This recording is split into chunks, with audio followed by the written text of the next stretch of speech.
What is the importance or predominance of the fear of God in the Bible?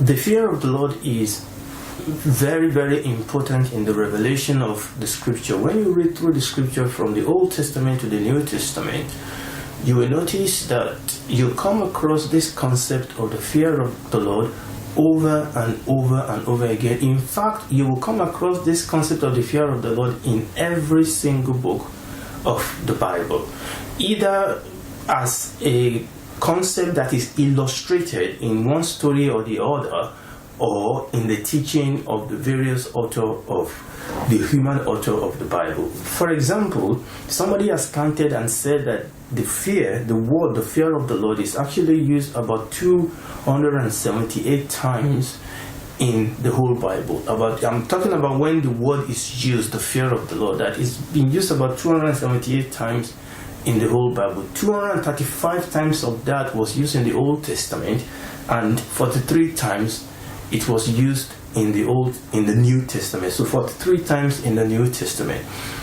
Obviously, there are so many other examples and illustration of the fear of the Lord in various stories that we read from the scripture.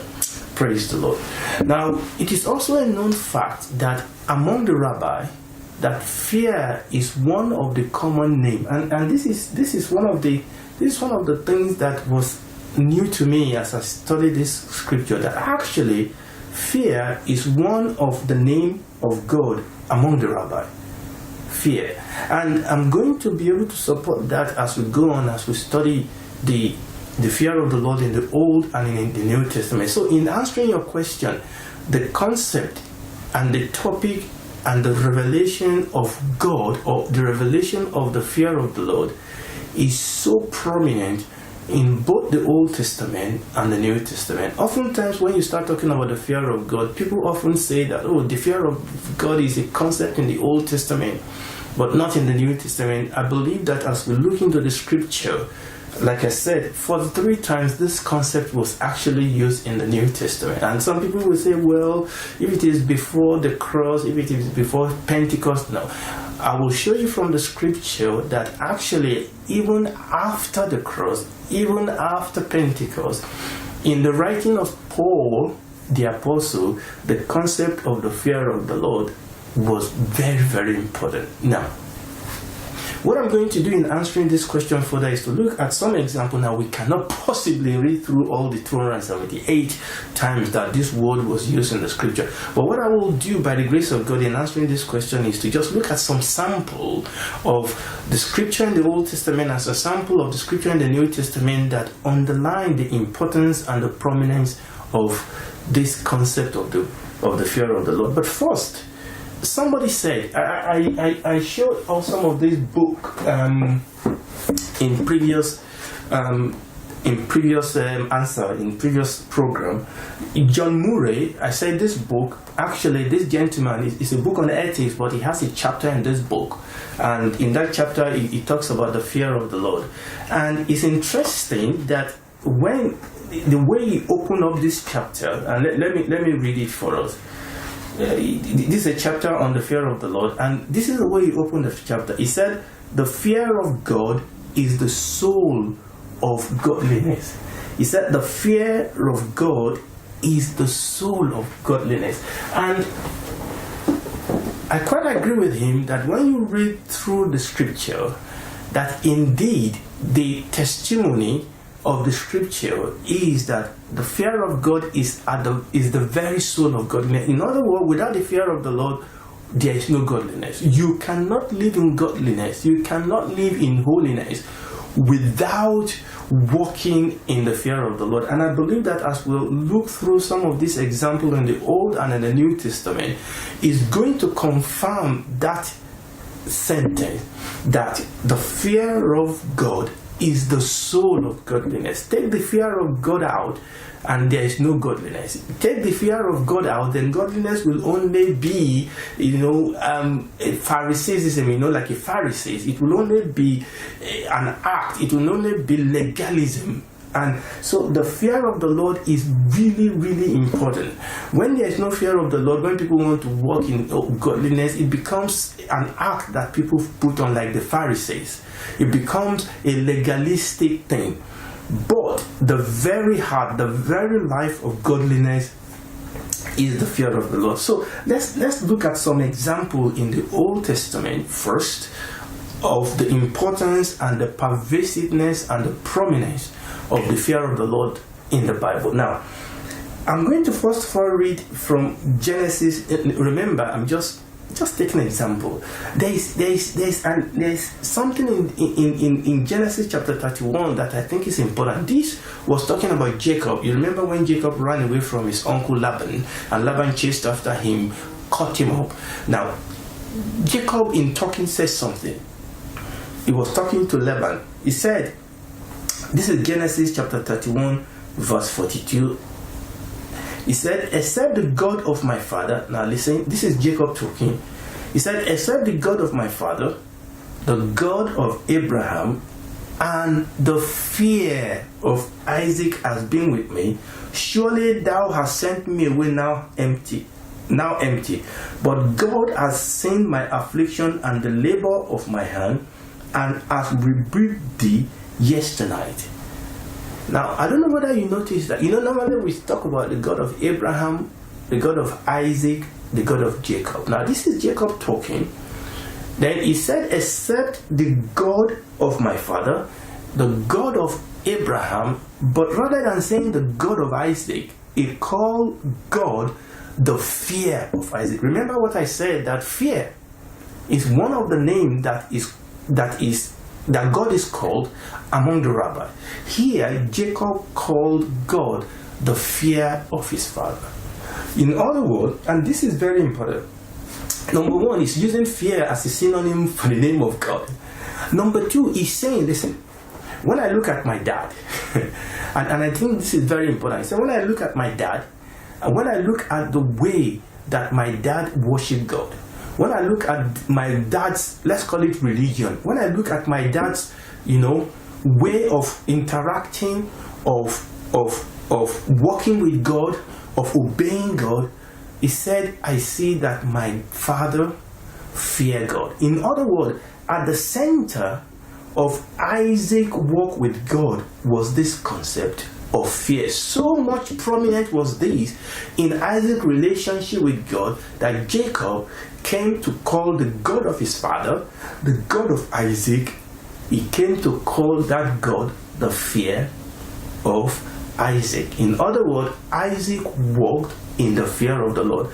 Isaac so much walked in the fear of the Lord that his son said, you know what? My father feared God. The God of Abraham is the fear of my father. And that was not the only time that Jacob used this word for God. In verse 53 of the same verse, it reads, the God of Abraham and the God of Nahor and the God of their father judged between us, and Jacob swore by the fear of his father Isaac. Praise the Lord. The Bible says that, and Jacob swore by the fear of his father. And we could sit down there here and actually try to do an exegesis of that Isaac feared God, that the one thing that Isaac feared is God. And Jacob swore by the fear of his father. He didn't fear men, he feared God. But what I want us to see as I answer this question is that central to Isaac's walk with God is this concept of fear, so much more that his son Jacob called the God of Isaac the fear of Isaac. Praise the Lord. Now let's move on, because I want to still touch on some example that will throw light. Remember this sentence, that the soul of godliness, the heart of godliness, the life of godliness is the fear of God. That if the fear of God is not there, it will just be, it will just be something that some people put on. It will just be a tradition. It will just be legalistic, very stuffy godliness that people walk in. Praise the Lord. Now, if I ask you that what is the common, if I ask you to give me one scripture about the fear of the Lord, I'm very sure that most likely the scripture that most people will quote, even unbeliever, will be the fear of the Lord is the beginning of wisdom, isn't it? That scripture was quoted, that scripture was repeated twice in the Bible. Psalm 111 verse 10 and Proverbs chapter 9 verse 10. Let me read, okay, I'll just quote it. Psalm 111 verse 10 and Proverbs chapter 9 verse 10 simply says, the fear of the Lord is the beginning of wisdom. And Proverbs 1:17 also says that the fear of the Lord is the beginning of knowledge. And that is a common scripture that we all quote. But there is something I want us to see. That word beginning. Because when we say the fear of the Lord is the beginning of wisdom, if you look at the meaning of that word beginning in the Hebrew word, it doesn't just mean the first. Now, it does mean the first. It does mean the start. But that word beginning means much more than just the start. In other words, when the psalmist and the book of Proverbs says that the fear of the Lord is the beginning of wisdom, that the fear of the Lord is the beginning of knowledge, it's not just the start, yes it is, but it also means, now listen to this, that the fear of the Lord is the principal thing. The fear of the Lord is the chief part, that the fear of the Lord is the choicest part of wisdom. In other words, the fear of the Lord is the main, is the heart, is the most important, is the very chief, is the very heart of wisdom. In other words, without the fear of the Lord, there is no wisdom. Without the fear of the Lord, there is no knowledge. So the fear of the Lord is at the heart of godliness. The fear of the Lord is at the heart of wisdom. The fear of the Lord, and we're talking about the wisdom of God. The fear of the Lord is at the knowledge. Okay, for you to have a divine knowledge, for us to work in other words, the knowledge of God is the fear of God. The wisdom of God is the fear of God. For us to walk in the knowledge of God or to walk in the wisdom of God, we must be walking in the fear of the Lord. When the book of Proverbs and the book of Psalms tells us that the fear of God is the beginning of wisdom, understand that it's not just saying that this is the start of wisdom.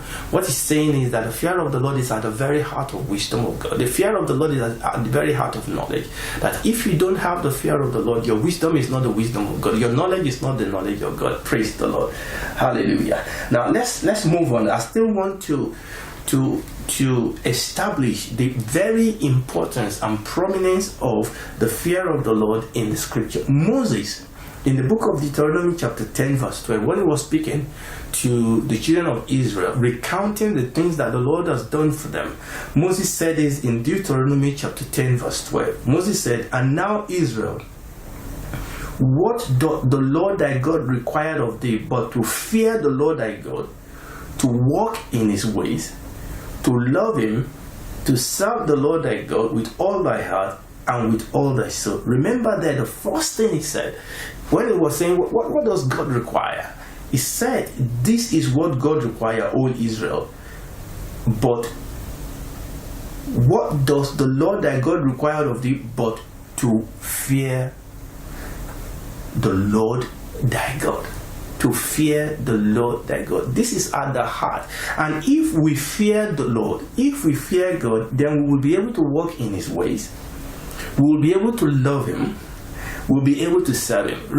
Look at this. This is very important. Fear, and we because I believe that sometimes when you talk about fear, people get a little bit confused. Now, fear here is juxtaposed with love. That if we fear God, this godly fear, that if we fear God, we will work with him. That it takes the fear of God to walk with God. It takes the fear of God to love God.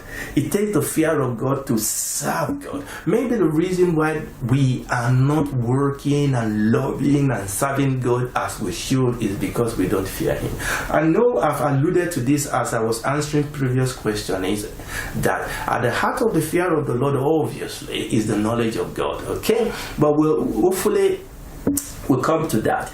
Now let's move on, because I think I still need to establish some of these things. Ecclesiastes chapter 12 verse 13, the preacher said in Ecclesiastes chapter 12 verse 13, let us hear the conclusion of the whole matter. Fear God and keep his commandment, for this is the whole duty of man. I mean, you know, the preacher, the wisest man, God gave this Solomon wisdom, and he was exploring all sorts of things, and this, and riches, and knowledge, and he was exploring passion and all these things, and he said vanity upon vanity, all is vanity. But finally he said, let's hear the conclusion of everything. This is the conclusion of everything. This is the conclusion of the whole matter. Fear God and keep his commandment, for this is the whole duty of man. Praise the Lord. Like we said, what makes the world is because there's no fear of God before them. What makes the church is because we fear God. Isaiah, now I love this because this is important. Isaiah chapter 33 verses 5 and 6. Now this is important. Isaiah chapter 33 verses 5 and 6. The Lord is exalted, for he dwells on high. He has filled Zion with judgment and righteousness. And wisdom and knowledge shall be the stability of thy time, and strength and salvation. The fear of the Lord is his treasure. The fear of the Lord is his treasure. In other words, the fear of God is a treasure. Praise the Lord. The fear of the Lord is a treasure. It is not something that is a burden. It is not something that is it's not something that is terrorizing. The fear of the Lord is a treasure. If you and I want the treasure of God, if you and I want to experience the goodness and the blessing and the grace of God and the provision of God, the Bible says that the fear of the Lord is a treasure, is God's treasure, and is our treasure. In other words, no treasure is treasure outside the fear of the Lord. Hallelujah. The fear of the Lord is his treasure. Finally, let me read this. I mean, I've just picked up a sample of the prominence and the use of this concept of the fear of the Lord in the Old Testament. Finally, let me pick one more, still in the book of Isaiah. Isaiah chapter 8, I'm reading verses 12 and 13. Isaiah chapter 8 verses 12 and 13. It says, say you not a confederacy to all them to whom these people shall say a confederacy, neither fear you their fear, nor be afraid. Sanctify the Lord of hosts himself, and let him be your fear, and let him be your dread. Praise God. He said, don't be afraid of other people's fear. He said, don't call what people call confederacy, and neither fear you their fear, nor be afraid. But let God be your fear. Is God your fear? Is God my fear? Now, I gave this example in a place that I'm in a couple of places now.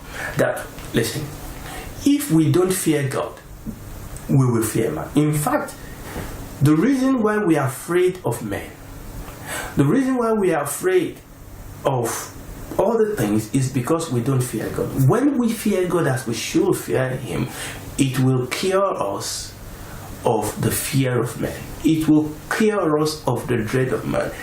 Isaiah is saying here, he said, let God sanctify the Lord of hosts himself, and let him be your fear, and let him be your dread. Let God be the one whom you fear.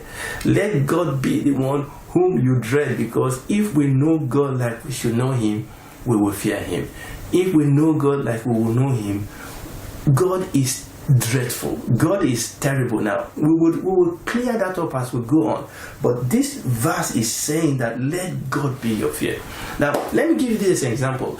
You know, there are some people that are afraid of cockroaches and are afraid of rats. Let's say an individual is afraid of rat and saw a rat and started running away from the rat down this narrow road. You know, you're running away from this rat because you're afraid of rat. But as you were running down this, narrow road, right in front of you, some distance ahead, you saw a lion. A growling, roaring lion that looks like it is hungry. Now, do you know that the fear of that lion, you see this lion, this hungry lion, galloping towards you, you're running away from a rat, but here comes a lion, here comes a bigger fear, here comes a bigger dread than what you are running away from. Do you know that the fear of the lion will immediately cure you of the fear of the rat? Because now there is a bigger fear, now there's a bigger dread. Obviously you turn back, you turn now and face the rat. Now you are not afraid of the rat again because there's a bigger dread, there's a bigger dread, there's a bigger fear. The Bible says, let God be your fear and let Him alone be your dread. Now when we get into the Old Testament, you will see that there is actually a parallel scripture from the mouth of the Lord Jesus Christ Himself that is almost like what I've just read here in Isaiah chapter 8, verses 12 to 13. Praise the Lord. So I'm answering that question, the prominence, the importance of the fear of the Lord in the scripture. Now, so that people will not say, oh, that's just in the Old Testament. Now, let's look at some example in the New Testament. I will read first from Matthew chapter 10, verse 28. And this is the Lord Himself speaking here. And He said, and fear not them which kill the body, but are not able to kill the soul, but rather fear Him which is able to destroy both soul and body in hell. And the Lord Jesus is saying here that, look, sometimes we fear things, we fear men, and the Lord Jesus is saying that, look, let me tell you who to fear. Okay, God is the one.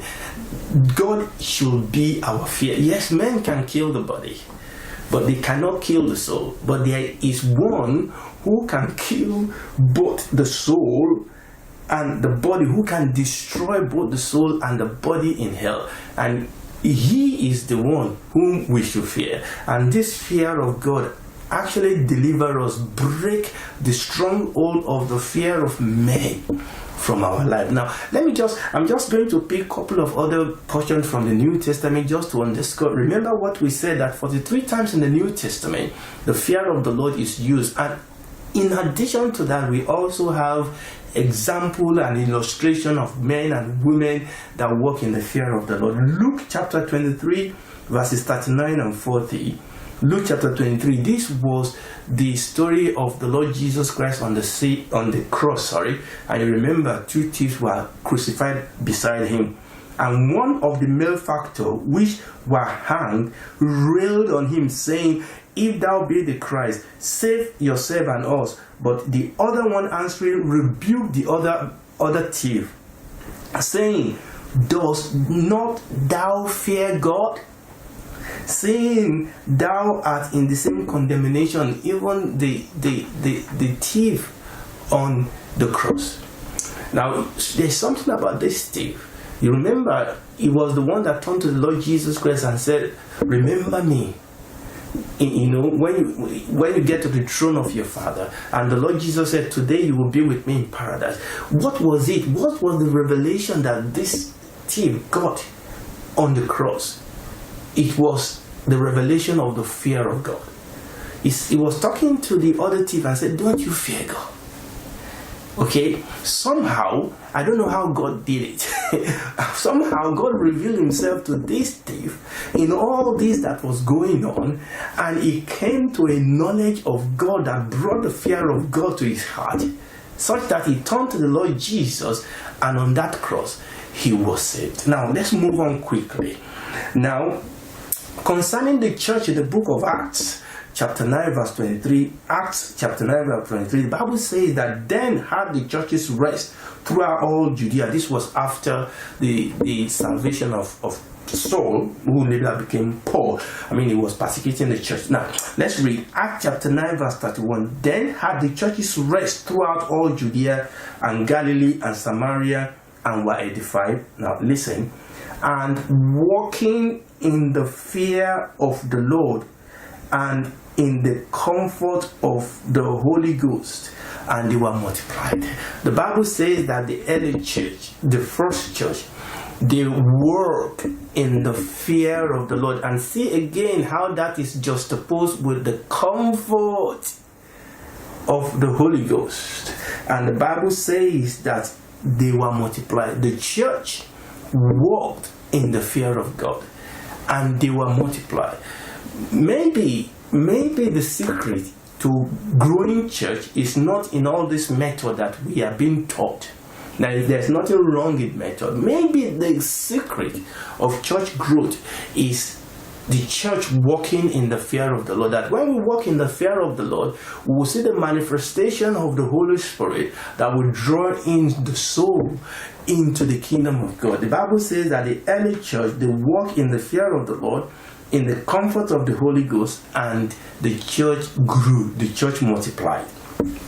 Praise the Lord. 2 Corinthians chapter 7 verse 1, and this is very important. I am answering that question. The importance and the prominence of the fear of the Lord in the Bible, in the scripture as a whole. 2 Corinthians chapter 7 verse 1. The Bible says, having therefore these promises, dearly beloved, let us cleanse ourselves from all filthiness of the flesh and spirit, perfecting holiness in the fear of God. You and I cannot walk in holiness if we don't fear God. Praise God. The Bible says that without holiness no man can see the Lord. So we are talking about something that is important, that is the chief, that is at the center. The Bible says that the way you and I will perfect holiness is in the fear of the Lord. That it is so easy for people to put on, do's and don'ts, to walk in legalism, to try to be religious, if you can put it that way. But the Bible says here that the way you and I are to perfect holiness is in the fear of the Lord. That if I fear God, the outcome of that will be a life that walks in purity, a life that walks in holiness. Praise the Lord. Now let's read one more before I round up. Ephesians chapter 5 verse 21, because this brings it home to our relationship. Marriage, parent, homes, friends. The Bible says in Ephesians chapter 5 verse 21, submitting yourselves one to another in the fear of God. Okay? Wife will not submit to the husband will not submit to the wife, children will not submit to their parents if they don't have the fear of God. The Bible says submitting yourself one to another in the fear of God. Why is there so much division and confusion and divorce even in the church today? Is because husband and wife don't walk in the fear of God. If you understand that God is there, God sees you, God sees your heart. Okay, other people may not see you, we may lie to other people, but God says if we have the fear of God, that you and I are going to stand before God one day and we are going to give an account of how we treat our husband, how we treated our husband, how we treated our wife, how we treated our children, how we treated our parents, how we treated our friends, the church of God, how we treated our employer and employee. The Bible says that when we understand that, when we walk in the fear of the Lord, then it will beautify our relationship. Submitting, there are men that want to force their wives to submit. There are women that are trying to control their husband, and children that are trying to manipulate their parents, and parents that are trying to, intimidate their children. No, where the fear of the Lord is, there's love, there's unity, there's submission, there's oneness. Praise the Lord. I know this has been a long answer to your question, but yes, this is how important this concept is. This is how prominent this concept of the fear of the Lord is in the scripture. Praise God.